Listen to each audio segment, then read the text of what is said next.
مولانا ابوالکلام آزاد ایک عہد ساز شخصیت۔ میں مسلمان ہوں اور فخر کے ساتھ محسوس کرتا ہوں کہ میں مسلمان ہوں۔ اسلام میں 1300 برسوں کی شاندار روایتیں میرے ورثے میں آئی ہیں۔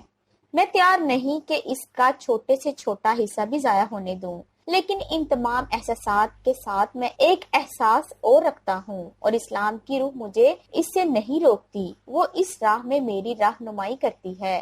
میں فخر کے ساتھ محسوس کرتا ہوں کہ میں ہندوستانی ہوں۔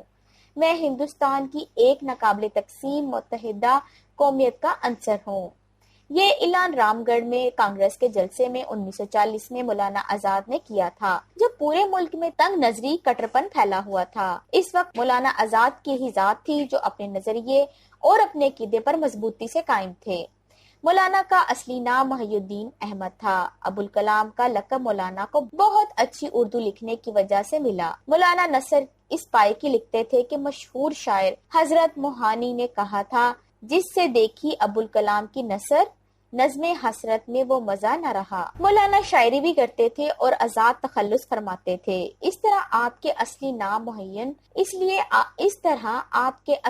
محی الدین احمد کی جگہ مولانا ابوالکلام آزاد نے لے لی، اور آپ پوری دنیا میں اسی نام سے پہچانے جانے لگے۔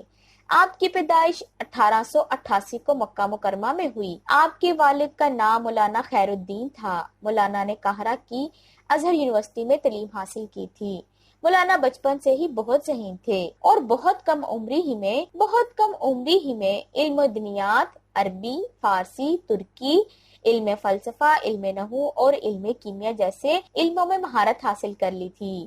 وہ بہت اچھے متراجم بھی تھے۔ ان کی لکھی ہوئی تفسیر قرآن بہترین تفسیروں میں سے ایک ہے۔ وہ بہت بڑے دانشور اور عظیم صحافی تھے۔ انہوں نے 1912 میں کلکتہ سے ایک اخبار الہلال کا اجرا کیا۔ اس اخبار نے پڑھے لکھے مسلمانوں میں ایک سنسنی پیدا کر دی، اور مسلمانوں کی کافی بڑی تعداد مولانا کی تحریروں سے متاثر ہو کر کانگریس میں شامل ہو گئی۔ لیکن 1914 میں یہ اخبار پریس ایکٹ کے تحت کچل دیا گیا، اور پھر مولانا نے 1916 میں البلاغ کے نام سے ایک اخبار نکالا، جس کا لہجہ بھی الہلال ہی کی طرح تھا۔ مولانا نے اس اخبار کے ذریعے بہت بے باکی سے لکھنا شروع کیا، جس کے نتیجے میں برطانوی حکومت نے مولانا بنگال سے نکل جانے کا حکم دیا۔ برطانوی حکومت کی بڑھتی ہوئی زیادتیوں، جلیانوالہ باغ کے قتل عام کے بعد مولانا پوری طرح سیاست میں آ گئے۔ اس وقت سے انہوں نے اپنی پوری زندگی اپنے ملک اور قوم کی خدمت کرنے میں صرف کر دی۔ کانگریس کے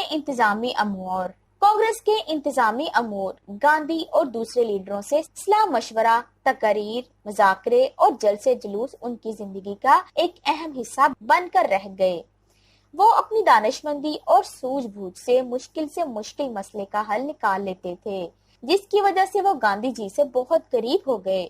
1923 میں کانگریس کے دلی اجلاس میں مولانا آزاد کانگریس کے صدر منتخب ہوئے۔ 1930 میں انہوں نے گاندھی جی کی شروع کردہ سول نافرمانی کی تحریک میں زور و شور سے حصہ لیا۔ انہوں نے مسلمانوں سے اپیل کی کہ وہ قومی دھارے میں شامل ہو جائیں۔ انہوں نے فرقہ پرستوں پر براہ راست حملہ کیا۔ انہوں نے کہا کہ آج ہندوستان کو نہ ہندو فرقہ پرستوں مسلمان فرقہ پرستوں کی، اگر ہندوستان کو ضرورت ہے تو صرف انڈین نیشنل کانگریس میں شامل ہونے کی۔ چنانچہ ان کی اس آواز پر بنگال، اتر پردیش، پنجاب اور دوسرے صوبوں کے ہزاروں مسلمان کانگریس میں شامل ہو گئے اور ستیہ گرہ میں حصہ لیا اور گرفتاریاں دیں، جس کے نتیجے میں مولانا کو جیل میں ڈال دیا گیا۔ ان کی گرفتاری کے خلاف پورے ملک میں ہڑتال کی گئی۔ مولانا نے اپنی زندگی کے کئی قیمتی سال رانچی، کلکتہ، الہ آباد، میرٹھ، گوندڑا، مراد آباد اور دلی وغیرہ کی جیلوں میں گزارے۔ ان سبھی جیلوں میں مولانا نے کافی وقت گزارا اور تکلیفیں برداشت کی۔ قلعہ احمد نگر کی جیل میں تو آپ نے 1942 سے 1945 تک بند رہے، اور اسی جیل میں آپ نے غبار خاطر، خطوں کا مجموعہ اور کاروان خیال جیسی یادگار کتابیں تصنیف کی۔